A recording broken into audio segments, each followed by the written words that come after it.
할렐루야. 예, 오늘 이제 제자 시리즈 마지막 날. 예, 우리 12제자를 이미 봤고 오늘 영원한 수제자라고 불리는 이 베드로를 끝으로 이제 제자들은 좀 잠시 접어들도록 하겠습니다. 자, 여러분 베드로 너무 잘 아셔서 사실 설교를 안 하려고 했거든요. 이게 너무 좀 뻔해서. 근데 그래도 이 마무리하는 차원에서 또 요구하시는 분도 있고 또 원하시는 분이 있어서 좀 큰 관점에서 좀 쉽게 한번 이 베드로에 대한 이야기를 짚어볼까 하는데요. 자, 베드로는 어떤 사람인지 한번 큰 개관을 보겠습니다. 조금 근데 이 폰트가 안 맞았군요. 이 예수님의 수제자고요. 그리고 안드레의 형입니다. 그리고 베세다 출신의 어부고요. 이 사람은 이제 베드로 전후서의 저자이기도 하고 교황이 바로 이 베드로의 후계자라고 주장을 하고 있습니다. 더불어서 이 이름이 뭐냐면 반석이라는 뜻인데 정확하게 말하면 이 반석이라는 뜻이 이 사람 이름이 아니라 별명이고요. 원래 이름은 시몬입니다. 이 12지파 중에 한 명이 시몬이죠. 근데 그 시몬 베드로의 오늘 이름을 뭐라고 부르냐면 바요나 베드로, 바요나 시몬. 그러니까 바요나라는 거는 요한의 요한의 아들 시모나. 그래서 시몬의 아버지는 요한이고 요한의 이 아들은 두 아들이 있죠.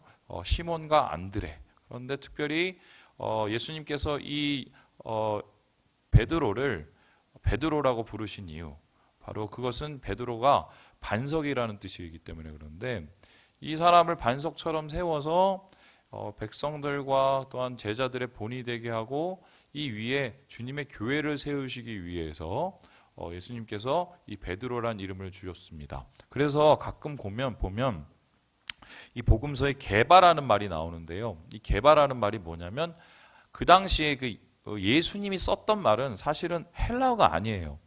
여러분 그 패션 오브 크라이스트 영화를 혹시 보셨나요? 거기 보면은 막 팍팍팍팍 뭐 이런 말이 막 나오죠. 저 말은 도대체 어느 나라 말이냐 하는데 유대인이 쓰는 히브리어가 아닙니다. 그 말은 아람어예요. 아람어는 일종의 그 히브리어 방언인데요. 그 아람어로 이 반석, 바위라는 뜻이 뭐냐면 케파예요. 케파스. 그래서 이 게바라는 뜻은 이 아람어로 반석이라는 뜻이고 이 게바라는 말이 다시 음력으로 도금이 돼서 케파스라고 또 헬라어로 불리고 그 케파스가 나중에 라틴어로 돼서 이 베드로의 이름이 되게 많은 것 같은데 사실은 시몬이고요. 그리고 별명은 돌덩이예요. 돌덩이. 자, 그렇다면 베드로의 인생에서 오늘 우리가 보았던 이 장면은 요즘으로 말하면 가장 그 찐이죠. 가장 그 아름다운 빛의 역사인데요. 이러한 모습을 이제 로마의 카톨릭에 가면 이렇게 그려놨습니다. 저기 이제 앉아 있는 게 베드로고 저기 보니까 예수님이 뭘 갖다 주고 있죠. 뭐 좀 가려지긴 했는데 저게 뭐죠? 열쇠를 줍니다. 여러분 보통 열쇠는 아무나 안 줍니다. 우리 교회 열쇠도 아무나 안 줍니다. 그래서 뭐 별로 없는데 열쇠는 아무나 안 줘요. 그리고 시어머니 뭐 생각을 해보세요. 옛날에 창고 막 이렇게 갖고 있다가 이제 나중에 돌아가시기 직전에 이리 와봐라. 그리고 그렇게 갈궜던 며느리를 데리다가 열쇠, 그 광 열쇠를 주죠. 열쇠를 준다는 것은 사실 자기가 가지고 있는 것에 대한 주도권을 넘긴다는 개념이죠. 그런데 주님께서 이 베드로에게 열쇠를 넘겨요. 근데 그 열쇠가 어떤 열쇠냐? 천국의 열쇠인데 정확하게 표현하면 교회를 세우는 열쇠를 이 사람한테 교회 열쇠를 준 겁니다. 예수님의 교회 열쇠. 그래서 이 부분을 18절에는 이렇게 기록을 하죠. 우리 같이 한번 읽어봅니다. 시작. 또 내가 내게 이르노니 너는 베드로라 내가 이 반석 위에 내 교회를 세우리니 음부의 권세가 이기지 못하리라. 여기서 왜 베드로가 베드로인지 그에게 왜 열쇠를 줬는지 정확하게 드러나고 있습니다. 너 참 믿음직하구나. 너 참 잘했다. 그럼 베드로가 뭘 잘했을까? 바로 예수님께 말을 잘했죠. 사람은 말을 잘하면 자다가도 떡을 먹습니다. 그래서 제가 우리 요셉이한테 너는 무조건 말 잘하고 이쁘게 하고 인사를 잘해야 된다. 그러면은 무조건 인생이 좀 핀다. 이렇게 얘기를 했는데 베드로가 결정적인 말을 잘했어요. 모두가 얘기하고 있지 않는 꿀먹은 벙어리가 된 것처럼 제자들이 가만히 있었습니다. 어떤 질문이냐면 사람들은 나를 누구라고 부르냐고 하는 그 질문에 베드로만이 손을 들고 자신 안에 있는 신앙의 고백을 합니다. 주는 바로 하나님의 아들이시라고, 바로 하나님이시라고 고백을 하게 되지요. 그래서 이것은 사실 제자들에게 예수님께서 계속 가르치고 싶으셨던 것인데 3년 반 동안 가르쳐도 제자들이 이걸 전혀 알아들어 먹지 못했습니다.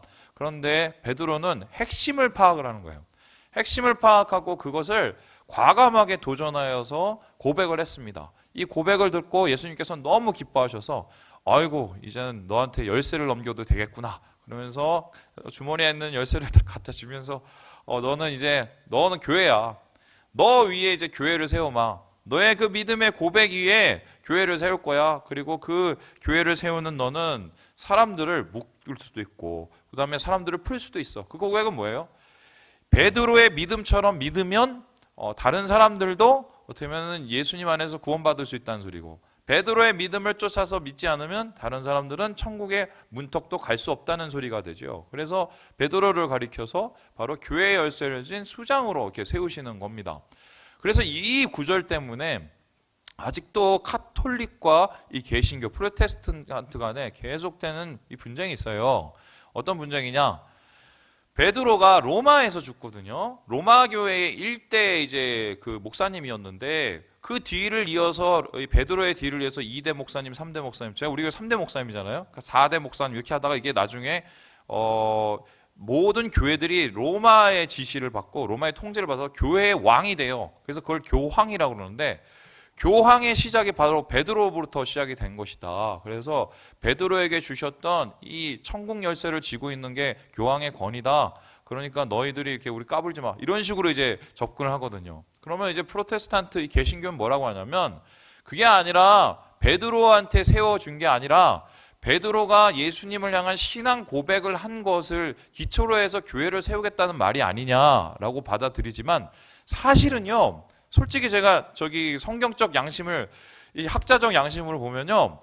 예수님이 베드로의 고백을 기뻐하셨던 것도 맞고 그리고 베드로의 고백을 통하여서 교회를 세우려고 하셨던 것도 맞지만 베드로를 믿으셨던 것도 맞아요. 사실은. 그만큼 베드로에 대한 신뢰가 대단했던 것입니다. 그런데 재밌는 게요. 성경을 살펴보면 베드로가 과연 예수님의 신뢰를 100% 받을 만한 사람인가?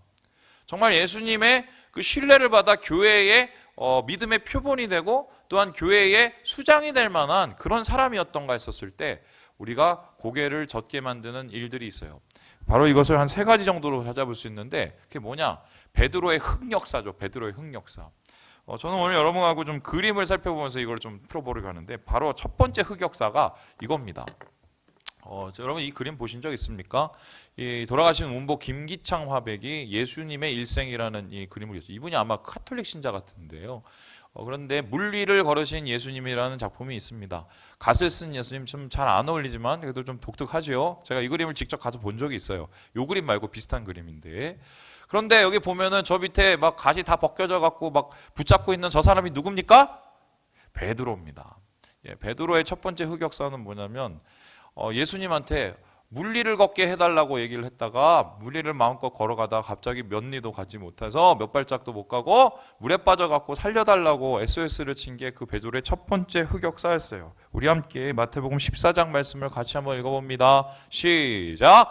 오라 하시니 베드로가 배에서 내려 물 위로 걸어서 예수께로 가되 바람을 보고 무서워 빠져가는지라 소리질러 이르되 주여 나를 구원하소서 하니. 여러분 일단은 제자들은 아무도 시도를 하지 않았는데 베드로가 첫 걸음을 걸어서 시도했다는 게 대단합니다. 물 위를 걸은 최초의 사람이죠. 예수님은 사람이자 동시에 하나님이셨지만 사람으로서는 물론 엘리야가 좀 걸었을 가능성이 있지만 엘리야는 아마 그 쳐서 마른 땅을 걸은 것 같고요. 물 위를 걸은 사람은 아마 베드로가 처음이 아니었을까. 그런데 이 베드로가 거기까지는 좋았는데 그러면 끝까지 반석이잖아요. 그러면 천국 열쇠 졌잖아요. 끝까지 가야지. 몇 걸음 안 걸어갖고 무너집니다. 왜 무너져요? 바람이 보이거든요. 그런데 한번 여러분 질문해 보겠습니다. 물에 첫 발을 디딜 때 바람이 불었어요? 안 불었어요? 불었죠. 왜냐하면 막 풍랑이 막 일고 막 그때 예수님이 찾아오셨으니까 어차피 바람은 있어요. 그런데 그 바람은 어떻게 해요? 베드로의 생각에 별로 크게 보이지 않는 바람이었던 거죠. 그런데 그 물 위에 갑자기 서게 되고 물 위에 자기가 선 것에 대한 그 인식을 하게 되면서 자기가 생각하기엔 도저히 견딜 수 없을 것 같은 바람, 큰 바람처럼 보인단 말입니다. 그런데 정확하게 표현하면 바람은 바람이고 물 위에 선 것은 기적일 뿐이에요. 그러면은 기적으로 섰으면 기적으로 끝까지 가는데 자기가 가지고 있는 믿음의 한계 때문에 베드로는 무너졌습니다. 그리고 예수님께서 그를 어떻게 해요? 살려달라고 얘기했었을 때 그를 건져주시게 되죠. 이런 상황을 보면은 이 베드로의 믿음이 일단은 굉장히 도전적인 건 맞아요. 그리고 열혈 신장건도 맞아요. 그런데 참 끝이 부족하다. 믿음의 어떤 그 스테이블한, 그 한마디로 지속성이 좀 약하다는 것을 여기서 보게 되는 건데요. 이후에 이러한 베드로의 좀 지속성이 약한 믿음에 흔들리는 모습은 이 흑역사의 두 번에서 더 아주 구체적으로 드러납니다. 우리 함께 이 그림을 볼까요? 이 그림이 뭐냐면요, 베드로의 부인이라는 그림입니다. 베드로의 부인이 그 여자 부인이 아니라 아니다라고 말하는 그 부인인데요. 누구를 부인했죠? 예수님을 부인했습니다. 예수님을 왜 부인했냐? 저 중간에 있는 여자가 부인이 아니고요, 그냥 그 종인 여종이었어요. 그 대제사장 집에 있는 여종이었는데 이 여종이 베드로를 보고는 거기다가 고발을 했습니다. 저 사람이 아마 그 예수를 밑에 쫓아다니던 그 쫄개였을 거야 라고 얘기를 합니다. 이에 대해서 베드로는 뭐라고 얘기합니까? 아니야, 난 아니야. 또 두 번째, 난 아니야. 세 번째, 나는 그 사람 진짜 몰라. 난 갈릴리 사람도 아니야. 뭐 이렇게 얘기를 합니다. 그래서 세 번 부인을 했고, 세 번 부인을 했을 때 뭐가 울었어요? 닭이 울었어요. 자, 그럼 제가 질문을 해보겠습니다. 베드로가 제일 싫어하는 동물이 뭐죠? 뭐죠? 닭. 이걸 모르세요? 이거 옛날에 이거 성경 퀴즈 나왔었는데, 근데 실제적으로요, 그 예루살렘에 가보면요, 베드로 성당이 있어요. 근데 그 베드로 그 부인 성당이 있는데 그 위에 뭐가 달려 있냐? 닭 그림이 있어요. 닭이 이렇게 그렸어요. 그래서 딱 보면은 여기서 부인했구나라는 게 확실하게 보입니다. 그러면은 그럼 베드로는 왜 어떻게 부인하기까지 했었을까? 근데 재밌는 게요, 부인하기 바로 직전까지 어떻게 했느냐? 제자들 중에선 제일 용맹스러웠어요. 로마 병정들이 대제사장들과 함께 왔었을 때 대제사장 속에서 예수님을 끝까지 지켰던 사람은 누굽니까? 베드로였어요. 그래서 그는 칼을 들고 거기에 같이 따라왔던 경비병인 말고라는 사람의 귀를 내리쳐서 떨어뜨리기까지, 그러니까 거의 죽기를 각오하고 예수님을 지킨 거죠. 근데 그랬던 그가 심지어 예수님의 끌려가는 모습을 안타까워서 걸어서 그 대제사장의 뜰까지 갔던 그가 순식간에 이렇게 무너지죠. 그러니까 앞의 모습하고 전형적으로 비슷한데요. 도전적이고 열혈 신자에다가 뭔가 열심은 다 있어요. 그런데 어떻게 해요? 자기의 생각에 미쳐지는 뭔가의 한계, 그 자기의 생각에 미쳐지는 믿음의 어떤 그 반경이 벗어나기 시작하면 이 사람은 정말 완전히 막 우르르 무너지는 사람이에요. 그래서 더 놀라운 것은 뭐냐면 이렇게 무너지고 나서 어떻게 합니까? 완전히 그 다음부터는 절망 그 자체로 살아가게 됩니다. 그래서 그 다음의 모습이 참 못났죠. 우리 함께 그 다음의 이야기를 보죠. 바로 이게 이제 두치오 부오닌 난셰사의 153의 기적이라는 책인데요. 이게 거의 제일 오래된 그림인데 1300년도의 그림이에요. 근데 이 그림을 보면 베드로가 예수님 앞에 가는데 제자들의 모습이 좀 뭔가 기쁜 모습이에요? 좀 뭔가 좀 이렇게 부끄러워하는 모습이에요? 잘 안 보여요? 잘 보시면 좀 뭔가 이렇게 인상이 좋지는 않습니다. 그리고 베드로 보면 뭔가 이제 씹은 표정이죠. 왜냐하면은 예수님이 찾아오셔서 이 갈릴리 바다까지 오셨는데 좀 뭔가 이게 뭔가 캥기는 게 있는 거예요. 우리 함께 요한복음 21장 말씀을 같이 한번 읽어보겠습니다. 시작. 시몬 베드로가 나는 물고기 잡으러 가노라 하니 그들이 우리도 함께 가겠다 하고 나가서 배에 올랐으나 그날 밤에 아무것도 잡지 못하였더니. 바로 이 장면인데요. 예수님께서 부활하신 후에 베드로에게 나타났습니다. 그런데 베드로는 그 부활하신 예수님을 만나고도 삶이 그렇게 확 바뀌지 않았어요. 심지어는 예수님께서 제자들에게 찾아오셔서 베드로를 세워주시고 베드로를 위로하셨는데도 그 마음이 바뀌지 않았어요. 그 이유는 뭐냐면 이미 3번 부인한 그날부터 베드로는 그냥 말 그대로 바닥을 기고 있었던 거예요. 그래서 자기 스스로에 대한 자괴감이랄까요? 이 자괴감을 벗어나지 못하고 스스로 무너진 것이 정말 용서받지 못할 그 마음의 이 괴로움으로 남아서 예수님이 찾아와도 이건 도대체 뭔가 해결되지 않는 마음에 뭔가가 있는 겁니다. 그래서 예수님께서 베드로에게 야, 우리 갈릴리에서 보자. 갈릴리 가 있어라고 했어요. 그 말을 듣고 갈릴리에 갔는데도 거기서 예수님을 기다리거나 예수님을 위해서 새로운 사역을 준비하기보다는 뭘 했느냐?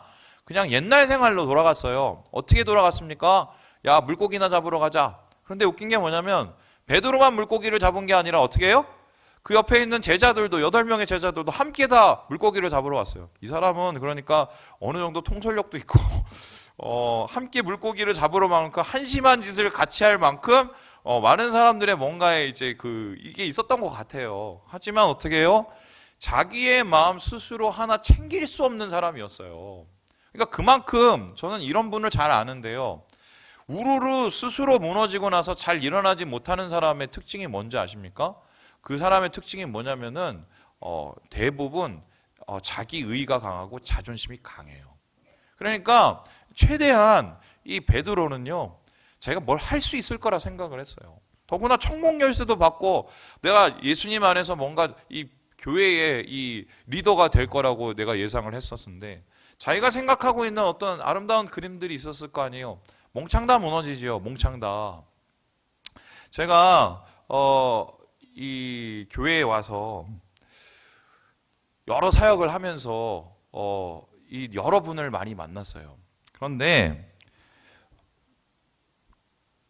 모르겠어요. 뭐 어떤 분은 제가 좀 재수가 없다고 그러는데 그게 맞는지 모르겠는데 제 주위에 있으신 분들은 대부분 바닥을 보더라고요. 제가 청년들 이 사역을 할 때 제자 훈련을 하면 애들이 좋게 끝나는 경우도 있지만 기도를 제가 그 청년들을 위해서 항상 기도를 했어요. 하나님, 얘네들이 진짜 예수님 만나서 변하게 해달라고. 제가 하루도 빠지지 않고 아이들 이름을 부르면서 기도를 했거든요. 그런데 신기한 게 그 끝에 애들이 막 좋아져서 끝나고 나서 막 열심히 해야지 이러는 경우는 거의 드물었습니다. 대부분 제자 훈련이 끝나고 나면 어떻게 되냐? 바닥을 쳐요. 바닥을. 저는 그래서 이게 뭔가 싶었어요. 뭔가. 아니 나는 제자 훈련에 무슨 뭐 말아먹는 그런 뭐 능력이 있는가? 심지어는 제가 미국에서 제자 훈련을 했어요. 청년들을 데리고 제자 훈련을 했는데 아마 아실 거예요. 제자 훈련을 할 때 6명을 데리고 제자 훈련을 시작했는데 끝에 1명 남았어요. 1명. 그리고 그때 1명 남은 애도 내가 걔한테 삶의 숙제, 결단의 숙제를 줬는데 이 친구가 그걸 결국 못했어요. 가정의 문제를 해결하는 거였거든요. 그래서 제가 한국에 돌아왔을 때 정말 그 비참한 마음으로 돌아왔어요. 아이고 이 청년 사역에 완전히 실패한, 미국 사역에 실패한 사람, 뭐 이런 마음을 가지고 돌아왔는데 흥미로운 게 나중에 꼭 연락이 와요. 미국 친구도 연락이 오고 또 지금 저기 뭐 강남의 친구들도 연락이 오고 심지어는 제가 고등부 교사하던 분들도 계속 연락이 와요. 그게 제가 그분들 만나서 맛있는 걸 사줘서 그랬겠어요? 목사가 얼마나 돈이 있다고 맛있는 걸 사주겠어요? 대부분 지나고 나서 그분들을 만나면요 뭐라고 하냐, 목사님 그때 정말 힘들고 그때 깨어지는 게 엄청 힘들었는데 그 과정을 겪고 나고 나니까 제가 예수님과 더 가까워진 것 같아요 라고 얘기해요. 그래서 제가 느낀 게 이 제자 훈련이라는 건 사람이 시키는 게 아니라 누가 시켜요? 하나님이 시키는 거구나. 여러분 순종, 무슨 사랑, 무슨 뭐 봉사 이거 100번 가르쳐봐요. 100번 가르쳐서 이게 될 것 같아요? 신용을 하는데 그 마음이 깨어지지 않고 그 마음이 변화되지 않으면 그거는 다 사실은 그냥 신용만 하는 거거든요. 성령님은 불로써 오시고 바람으로써 오셔서 우리를 깨트리시고 불태우시고 우리에게 대해 생기로 새롭게 하셔야 되는 건데 훈련이라는 게 그래요. 무너짐이 없으면 세워짐이 없어요. 그래서 이 베드로도 마찬가지인데 하나님께서 이 사람을 수제자로 천국의 열쇠로 교회의 반석으로 세워지기 위해서 뭘 하셨냐? 이 사람을 무너뜨리신 거예요. 무너져야, 자기가 무너지고 자기 자존심이 무너지고 자기 계획과 소망이 무너져야 그 위에 하나님의 믿음과 소망과 사랑이 세워지기 때문이거든요. 그래서 베드로의 모습을 보면은 끊임없이 깨뜨리시고 그에게 끊임없이 다시 세우시는 예수님의 과정을 봅니다. 그런데 이 어려운 순간 속에서 베드로는 얼마나 힘들었겠어요. 야, 그래도 내가 이름이 베드로인데, 반석인데 맨날 흔들리고 이게 무슨 쪽팔리게 뭐냐, 이런 생각을 했을 텐데, 그러한 베드로가 예수님의 의도로, 예수님의 생각대로 제대로 된 사람으로 자라나게 된 이유가 있습니다. 바로 21장에 그 이유가 나타나는데요. 우리 같이 한번 읽어보도록 하죠. 시작. 세 번째 이르시되 요한의 아들 시몬아 내가 나를 사랑하느냐 하시니 주께서 세 번째 내가 나를 사랑하느냐 하심으로 베드로가 근심하여 이르시되 주님, 모든 것을 아시오매 내가 주님을 사랑하는 줄을 주님께서 아시나이다.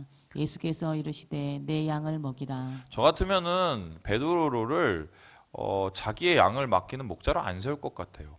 충성스럽기로 따지면은 야고보가 훨씬 나요. 왜냐하면 죽기를 각오하고 싸우지 않습니까? 그리고 뭔가 이렇게 스테이블하게 굉장히 좀 이렇게 그 뭐랄까요, 안정적인 거로 따지면요, 요한이 훨씬 나요. 뿐만 아니라 똑똑하기로 따지면 도마가 훨씬 낫습니다. 근데 왜 굳이 예수님께서는 베드로를 고르셨을까? 이 열정적이긴 하나 끝이 불안한 이 베드로를 세우신 이유가 뭘까? 저는 그 이유를 많이 묵상을 해보았는데 저의 모습 속에서 찾았어요. 저의 모습 속에서. 그게 무슨 소리냐? 여러분, 신약과 구약을 잇는 두 가지 단어가 있습니다. 신약에서의 단어는 아가페고 구약에서의 단어는 뭐예요? 헤세드라는 단어예요. 이거는 뭐냐면 하나님의 무조건적인 사랑이에요. 무조건적인 은혜와 사랑을 통해서 우리에게 부어주심으로 예수님의 구원이 이루어진 거거든요. 그렇다면 하나님이 사람을 세우셔도 어떻게 세우시냐? 우리의 생각과 능력과 우리가 가지고 있는 무엇으로 세우는 것이 아니라 하나님의 은혜로 세우세요. 그러니까 저는 그런 것 같아요. 베드로가 깨트리게 하시고 베드로를 은혜로 다시 세우게 하시고 못 믿을 상황 속에서도 그를 다시 어떻게 보면 위로하시고 격려하시고 그를 다시 일하게 하시는 그 과정을 통해서 어떻게 해요? 사람들은 분명히 봤을 거예요. 1번, 와, 예수님은 절대로 안 버리시는구나. 자기 사람을 절대로 안 버리시는구나. 이걸 분명히 봤을 거예요. 그리고 뭘 봤겠습니까? 와, 예수님은 끝까지 우리와 함께 하시는구나. 우리를 세워주시는구나. 이거를 분명히 확신했을 거예요. 그리고 무엇을 봤습니까? 와, 베드로 같은 사람도 예수님이 사용하시는구나. 이거를 분명히 봤을 거예요. 그러면서 어떻게 해요? 나의 부족함이 오히려 하나님의 은혜로 메꿔지고 채우는 것을 베드로를 통해서 확인한 거죠. 그래서 베드로가 수제자일 수밖에 없는 이유가 뭐냐면 이 베드로는 결국 믿음의 표본이요. 모든 교회의 표지며 또한 모든 교인이 바라봐야 될 모델이에요. 왜요? 내 힘으로 믿는 게 아니에요. 내 능력으로 믿는 게 아니에요. 내 판단으로 믿는 게 아니에요. 예수님 은혜로 믿는 거예요. 예수님 사랑으로 믿는 거예요. 예수님이 세우시는 포기하지 않는 아가페로 우리를 이끌어 주시는 게 하나님의 열심이시거든요. 어떤 목사님이 저한테 얘기를 했어요. 박성민 목사, 그랬더니 목회자 마음은 한편이 항상 멍들어 있어. 이렇게 얘기를 했어요. 저는 그 말이 뭔 말인지 그때 잘 몰랐어요. 뭘 멍이 들었어? 그냥 멍들면은 뭐 밥을 먹든가 무슨 뭐 약을 바르든지 뭘 멍이 들었어. 제가 이제 목회를 20년 넘게 해보니까 그 말이 이제 뭔지 알아요. 항상 한편이 멍들어 있어요. 오래 지내온 멍도 있고 매주 얻어맞는 멍도 있어요. 그런데 멍이 들면은 보통 어떻게 하면은 되게 소극적이 돼요. 방어적이 돼요. 그리고 사람을 잘 안 믿죠. 제가 우리 교회에 와서 말이 많이 바뀌었는데요. 제가 우리 교회 초반에 왔었을 때 제일 많이 한 말이 뭔지 아세요? 여러분 모르시죠? 제가 이제 저 자신의 삶을 묵상을 해보니까 집사님 그게 아니라, 장로님 그게 아니라, 권사님 그게 아니라라는 말을 정말 많이 했어요.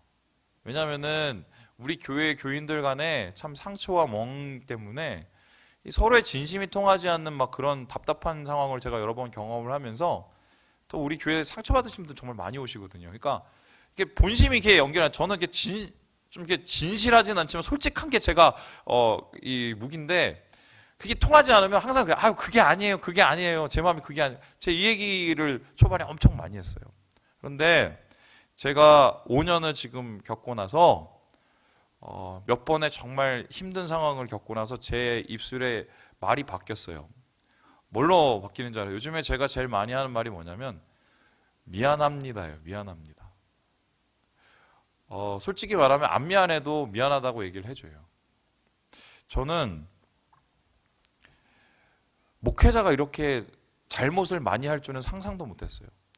심지어는 제가 알지 못하는 잘못들도 정말 많이 하더라고요. 그때까지 몰랐는데 성도님들이 와서 얘기를 하면 잘 들어보면은 결국 제가 잘못한 거예요. 그러면은 예전 같으면 아유 권사님 그게 아니라 아유 장로님 그게 아니라 이렇게 얘기를 하다가 이제는 아예 제가 말을 바꿨어요. 미안해요. 미안합니다. 미안해요.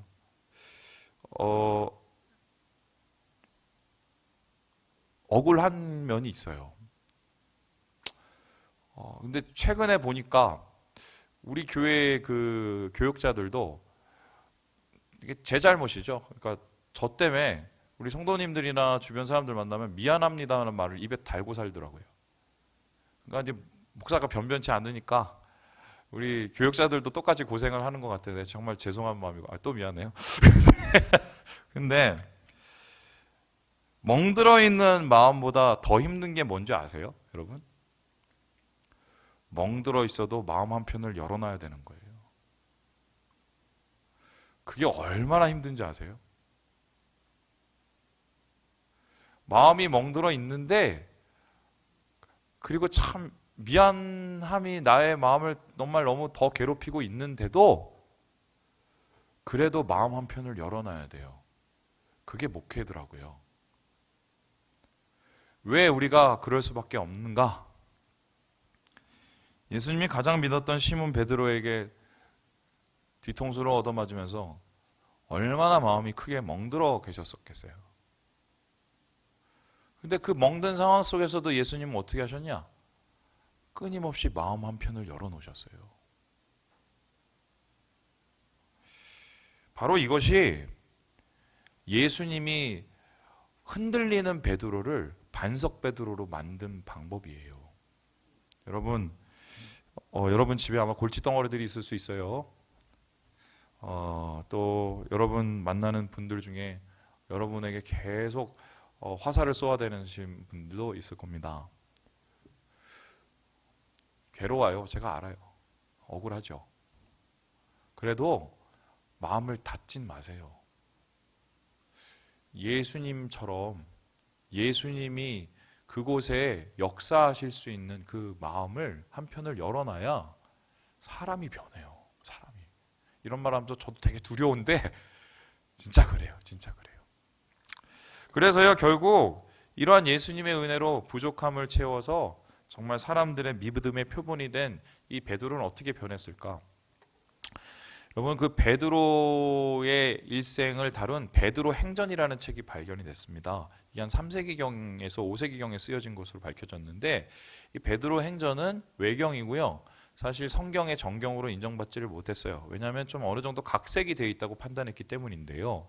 그런데 그럼에도 불구하고 이 베드로 행전을 보면은 베드로의 마지막 인생과 베드로의 전체 인생을 다스렸던 예수님의 은혜가 무엇인지를 발견할 수 있는 부분이 있습니다. 바로 이 부분인데요. 우리 같이 한번 읽어보도록 하죠. 시작. 로마 성문을 벗어나자 베드로는 로마로 들어가시는 주님을 배웠다. 베드로가 주님 어디로 가십니까? 라고 여쭈었다. 주님께서는 십자가에 못 박히려고 로마로 가는 길이요 라고 말씀하셨다. 베드로가 주님 십자가에 다시 못 박히시겠다는 말씀입니까? 라고 여쭈었다. 주님께서 그렇소 베드로 나는 다시 십자가에 못 박힐 것이요 라고 대답하셨다. 그제서야 베드로는 제정신을 차렸다. 그리고 하늘로 다시 오르시는 주님을 배웠다. 마침내 베드로는 기쁨에 가득 차서 주님을 찬미하면서 로마로 돌아갔다. 왜냐하면 나는 십자가에 못 박힐 것이요 라는 말씀은 베드로에게 일어나야 될 일이기 때문이다. 이런 글이 이 책의 마무리에 써 있어요. 바로 이곳에서 일어나는 건데요.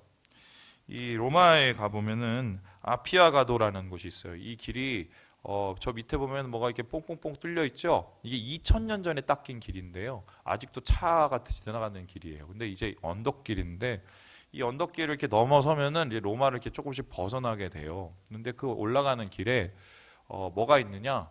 바로 거기에 이제 코바디스 성당이라는 곳이 있습니다. 이 코바디스 성당이 바로 우리가 앞에서 읽었던 이 예수님과 이 베드로의 만남이 있었던 곳으로 얘기됩니다. 네로 황제의 어떤 엄청난 핍박 속에서 어쩔 수 없이 이 운신을 했죠. 이 목숨을 건지기 위해서. 근데 발이 떨어지지 않았어요. 왜냐하면 로마에는 핍박받고 있고 죽어가는 자기 형제 자매들이 있었기 때문이죠. 그래도 교회를 살리기 위한 대의의 승적 차원이라고 생각을 하고 아마 걸어갔을 것 같습니다. 하지만 마음속에서 여러 가지의 갈등과 여러 가지의 마음이 돌았겠죠. 그때 예수님께서 이 베드로에게 나타나신 거죠. 베드로야, 너 어디 가니? 로마를 떠납니다. 주님은 어디 가세요? 코바디스. 끼리의 코바디스. 나 너 대신 십자가 지러 가잖아. 이 말 한마디에 베드로가 마음을 돌이키고 다시 돌아가서 십자가를 지게 돼요. 사실 마지막까지 예수님이 이 베드로를 향한 손길을 절대 놓지 않으시고 베드로를 베드로게 되게 했던 그 열심이 얼마나 대단하신지를 보여주는 장면인데요. 그런데 더 흥미로운 게요. 이 코바디스가 있는 이 길을 따라 올라가면 뭐가 있냐면요. 카타콤이 있어요. 그러니까 이 길을 넘어서서 어쩌면은 이 전 세계를 뒤집어 엎는 진짜 그 믿음의 이 장소, 그 교회, 이 로마 교회가 이 카타콤으로부터 숨쉬고 싹트고 있었기 때문인데요. 바로 주님의 열심이 베드로의 마음을 움직이고 베드로의 희생을 통해서 로마는 새로운 비전과 새로운 은혜를 보게 되는 거죠. 그래서요, 결국 돌아간 베드로는 이러한 죽음을 당하게 됩니다. 미켈란젤로가 이를 그려놨는데 원래는 십자가에 못 박혀 죽이려다가 베드로가 얘기를 했다고 하죠. 저는 그럴 자격도 없습니다. 거꾸로 박아주세요. 거꾸로. 베드로의 십자가는 거꾸로였어요. 그게 이유가 무엇인 소린가요?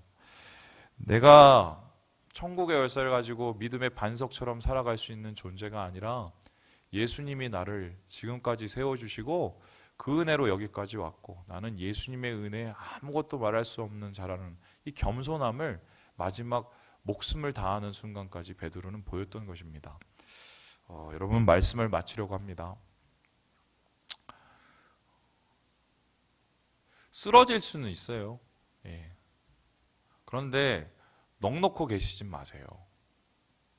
주님이 마음이 멍들어요. 하나님 너무 아파하세요. 또한 누군가를 향한 마음을 열어두시는 것을 절대 포기하지 마세요. 그분을 어떻게 변화시킬지는 아무도 모릅니다. 인간이 판단하고 계획할 게 아니에요. 우리 사랑하는 우리 형제 자매 여러분, 베드로가 갔던 이 길을 따라서 함께 가시고 믿음으로, 사랑으로, 포기하지 않는 열심으로 우리를 세우시는 주님의 손을 붙잡고 마지막까지, 주님 보는 그때까지 주님 앞에서 아름다운 모습으로 살아가시는 우리 모든 형제 자매들 되시길 주님의 이름으로 축원합니다. 기도하겠습니다.